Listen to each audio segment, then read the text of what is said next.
लोक प्रशासन द्वितीय वर्ष के विद्यार्थियों का स्वागत करते हैं। प्रशासनिक संस्थाओं के इस पत्र में आज हम यूजीसी के बारे में यानी विश्वविद्यालय अनुदान आयोग के बारे में पढ़ेंगे। वीडियो के इस पहले भाग में इसके परिचय को जानने की कोशिश करेंगे कि यूजीसी आखिर किस प्रकार की संस्था है और इसका निर्माण किन उद्देश्यों से किया गया था। तो ये बात जाहिर सी है कि शिक्षा के बिना किसी भी सभ्य समाज की कल्पना नहीं की जा सकती है और जैसा कि पीटर ड्रकर ने कहा था कि आने वाले दिनों में ज्ञान का समाज दुनिया के किसी भी समाज से ज़्यादा प्रतिस्पर्धात्मक समाज बन जाएगा। दुनिया में गरीब देश शायद समाप्त हो जाए, लेकिन किसी देश की समृद्धि का स्तर इस बात से आंका जाएगा कि वहाँ की शिक्षा का स्तर किस तरह का है। कहने का अर्थ ये है कि यदि किसी देश में शिक्षा की व्यवस्था अगर मजबूत है, यदि व्यक्ति की जो बुनियादी शिक्षा है, यदि उसका मानसिक स्तर, उसकी जो सांस्कृतिक सामाजिक समझ है और उसके अंदर वैज्ञानिक प्रवृत्तियों का विकास कर दिया जाता है, तो वह समाज उन अनेक समाजों से बेहतर होगा जो केवल भौतिक विकास की बातें करते हैं। तो अर्थ यह है कि शिक्षा के बिना किसी भी सभ्य समाज की कल्पना नहीं की जा सकती। शिक्षा को भारत में समवर्ती सूची के अंतर्गत शुरुआत में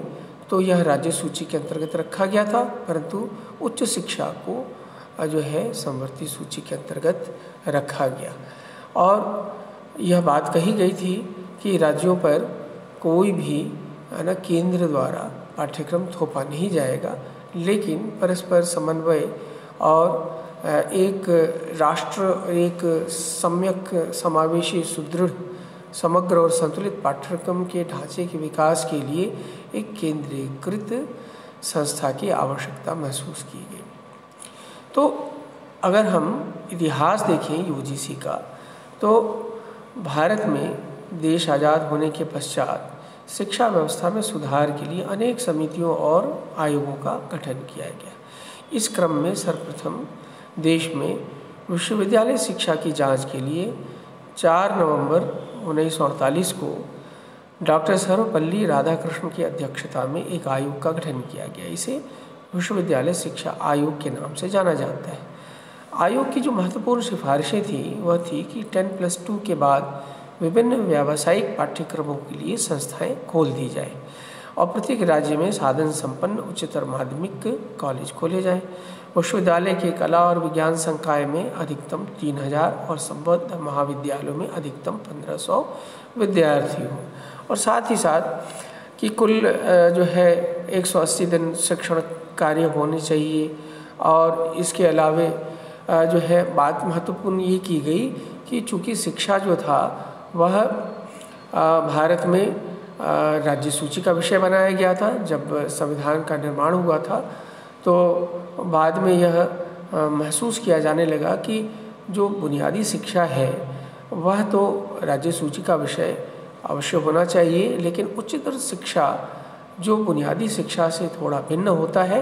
क्योंकि इसमें गहन समझ और अनुसंधान की प्रवृत्ति इसमें विकसित करने की इसका उद्देश्य होता है। तो उच्चतर शिक्षा के संदर्भ में ये समिति ने भी यानी राधाकृष्णन की जो अध्यक्षता में विश्वविद्यालय शिक्षा आयोग का जो गठन किया गया था, इसने भी विश्वविद्यालय शिक्षा को समवर्ती सूची में रखने का प्रस्ताव रखा था। और इसी दृष्टि से यह आयोग जो था उसने इस आयोग से यानी यूजीसी से, विश्वविद्यालय अनुदान आयोग से यह अपेक्षा की थी कि वह विश्वविद्यालयों को वित्तीय अनुदान भी प्रदान करे। तो ये कुछ महत्वपूर्ण सिफारिशें 1948 में जब देश आज़ाद हुआ तो उसके तत्काल पश्चात विश्वविद्यालय शिक्षा आयोग का गठन किया गया था और उसकी प्रमुख सिफारिशें थी। तो उद्देश्य यह था कि उच्चतर शिक्षा या अनुसंधान में वैज्ञानिक और तकनीकी संस्थाओं में मानकों का समन्वय और अवधारणा के संदर्भ में भारतीय संविधान के अनुच्छेद के वर्णित 7वीं अनुसूची में संघ का विषय बनाया जाना, इसको प्रस्तावित किया गया। लेकिन बाद में जैसा मैंने कहा इसको समवर्ती सूची का विषय बना दिया गया। तो समवर्ती सूची के विषय होने से जो लाभ होता है वह यह होता है कि इस सूची में जो विषय होते हैं उसमें राज्य और केंद्र दोनों को कानून बनाने का अधिकार होता है, किंतु यदि किसी एक ही विषय पर बिंदु पर यदि केंद्र और राज्य दोनों ही कानून बनाए तो केंद्र के जो कानून होते हैं वो प्रभावी होते हैं। तो जैसा मैंने कहा कि राज्यों के अपने अपने विश्वविद्यालय खोलने का अधिकार दिए गए, इसके अलावे उनके पाठ्यक्रमों के निर्धारण का अधिकार भी उनको दिया गया। लेकिन भारत जैसे एक विशाल देश में जहाँ भिन्न भिन्न राज्यों की संस्कृतियाँ और जो उनकी व्यवस्थाएं हैं भिन्न हैं, तो उसमें एक रूपता लाना भी आवश्यक था, क्योंकि आप जानते हैं कि अनुच्छेद 19 के अंतर्गत नागरिकों को स्वतंत्रता के अधिकार प्रदान किए गए हैं और उसमें ये बात कही गई है कि कोई भी व्यक्ति भारत में कहीं भी आ जा सकता है, निवास कर सकता है ना, और किसी भी राज्य में वहाँ निवास करके वहाँ के नौकरी भी प्राप्त कर सकता है, क्योंकि भारत में दोहरी नागरिकता नहीं, एकल नागरिकता है। और इसलिए किसी भी राज्य का कोई भी व्यक्ति किसी भी दूसरे राज्य में जाकर बस सकता है और वहाँ जो राजकीय नौकरियाँ हैं उनके लिए वह अप्लाई कर सकता है। तो इसलिए ज़रूरी था कि जो शिक्षा व्यवस्था हो भारत में उसमें एक रूपता लाई जाए, उसका एक मानक तय किया जाए। अन्यथा ऐसा हो सकता था कि किसी एक्स राज्य के में पढ़े हुए लोगों के जो मानक स्तर हैं शिक्षा के, उच्चतर शिक्षा के, वो दूसरे राज्य द्वारा स्वीकार न किए जाते हैं, या वहाँ का पढ़ा हुआ जो छात्र है दूसरे राज्य में वो अपने आप को सक्षम नहीं मान पाता या कंपटीशन में वो क्वालिफाई नहीं कर पाता। तो इसलिए यह ज़रूरी था कि एक केंद्रीकृत प्रशासनिक संस्था विश्वविद्यालय अनुदान जैसा स्थापित किया जाए, और इसका मुख्य उद्देश्य ये रहा कि हम भारतवर्ष में जितने भी राज्यों में विश्वविद्यालय स्तर पर जो शिक्षा दी जाती है उसकी गुणवत्ता को सुधारना, मानक निर्धारित करना और उनके विश्वविद्यालयों के कार्यप्रणाली को बेहतर बनाने के लिए अनुदान राशि आवंटित करना। तो इन सब चीज़ों को ध्यान में रखते हुए संसद द्वारा UGC यानी विश्वविद्यालय अनुदान आयोग अधिनियम 1956 में पारित किया गया, और नवंबर 1956 से एक विश्वविद्यालय अनुदान आयोग एक सांविधिक संगठन के रूप में कार्य कर रहा है। इसका जैसा मैंने कहा मुख्य उद्देश्य है विश्वविद्यालय शिक्षा के मानकों का निर्धारण, नियमन एवं समन्वय के उद्देश्य को पूरा करना है। 1994-1995 में आयोग ने अपने 7 क्षेत्रीय कार्यालय पुणे, हैदराबाद, कोलकाता, भोपाल, दिल्ली, गुवाहाटी तथा बेंगलोर में स्थापित किया, और इस प्रकार से यह जो केंद्रीकृत संस्था थी इसने अपने संस्था का विकेंद्रीकरण किया। आयोग का जो प्रधान कार्यालय है वो नई दिल्ली में बहादुर शाह जफर मार्ग पर स्थित है। इसके अतिरिक्त जो है 2 अतिरिक्त ब्यूरो हैं,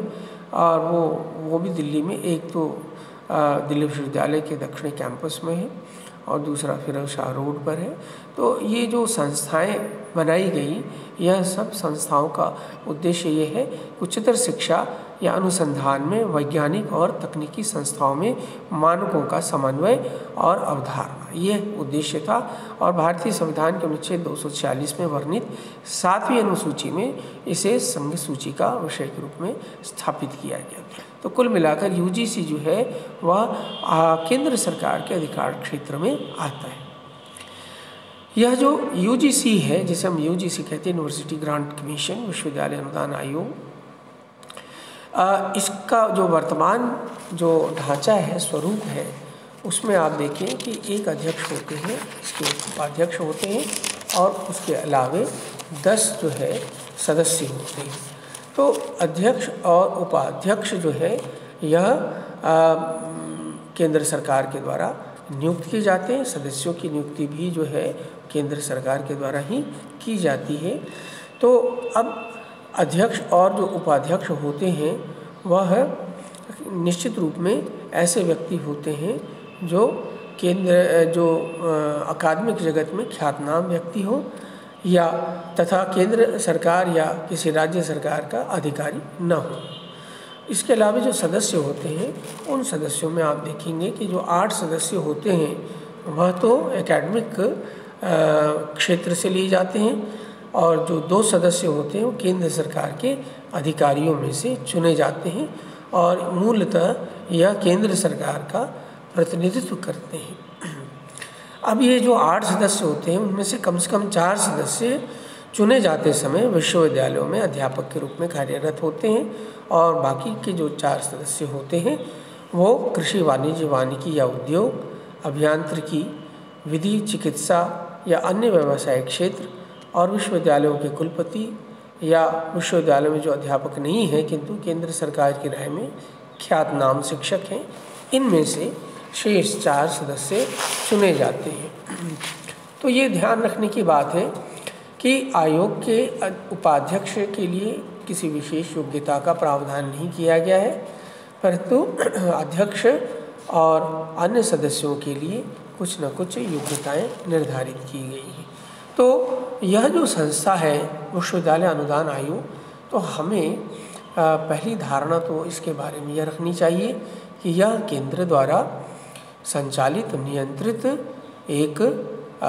उच्चतर शिक्षा और अनुसंधान के लिए एक केंद्रीकृत प्रशासनिक संस्था है जिसका उद्देश्य भारतवर्ष में वैज्ञानिक और तकनीकी संस्थाओं में साथ ही साथ जितने भी एकेडमिक उच्च शिक्षा स्तर के जितने भी अकादमिक संस्थान हैं उनके द्वारा जो अध्ययन कराया जाता है उनकी गुणवत्ता के स्तर को निर्धारित करना, उसको सुधार करना और उनके विकास के लिए अनुदान राशि आवंटित करना है। तो यह तो था यूजीसी का परिचय। और अब हम वीडियो के दूसरे भाग में इसकी कार्यप्रणाली, इसके जो है महत्व के बारे में जानेंगे कि यह किस प्रकार से भारतवर्ष में जो है उच्च शिक्षा के स्तर में इसका क्या योगदान रहा है, इसकी क्या कमियां रही हैं और इसमें सुधार के लिए और क्या उपाय किए जाने चाहिए। ये वीडियो के अगली श्रृंखला में हम आपको बताएंगे। धन्यवाद।